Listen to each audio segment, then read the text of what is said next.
ہمارا جو مذہب اسلام ہے وہ ہر چیز کا طریقہ بتاتا ہے.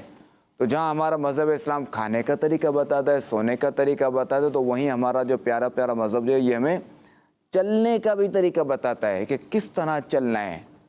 تو انشاءاللہ الکریم آج ہم چلنے کی سنتیں اور آداب سنیں گے، اور انشاءاللہ الکریم ہم اسے یاد رکھنے کی بھی کوشش کریں گے اور پھر اس پر عمل کرنے کی بھی کوشش کریں گے انشاءاللہ الکریم.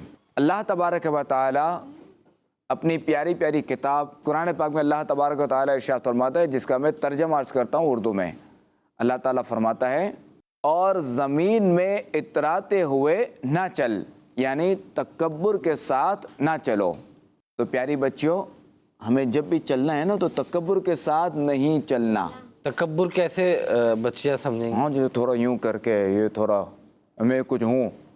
اچھا، ہمارے پیارے پیارے آقا صلی اللہ تعالیٰ علیہ وآلہ وسلم کبھی کبھار چلتے ہوئے اپنے کسی صحابی کا ہاتھ پکڑ لیتے تھے. سبحان اللہ.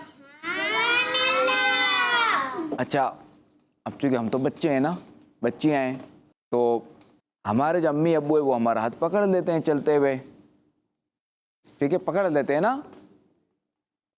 اب کچھ بچیاں ایسی ہوتی ہیں کہ اگر امی ابو ہاتھ پکڑ لینا تو وہ چھڑانے کی کوشش کرتی ہیں کہ نہیں ہم اکیلی چلیں گے. تو ایسا نہیں کرنا چاہیے، بلکہ امی ابو کا ہاتھ پکڑ کر چلنا چاہیے. بلکہ اگر کبھی ایسا ہو جائے نا کہ امی یا ابو ہاتھ پکڑنا بھول جائیں تو خود جو ہے نا امی ابو کا ہاتھ پکڑ لیں.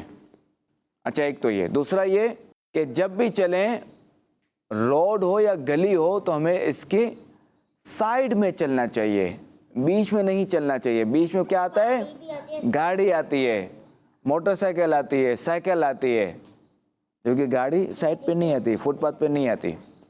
ٹھیک ہے، تو ہمیں کہاں چلنا چاہیے؟ روڈ کے سائیڈ میں، روڈ اور گلی کے سائیڈ میں چلنا چاہیے تاکہ ایکسیڈنٹ نہ ہو.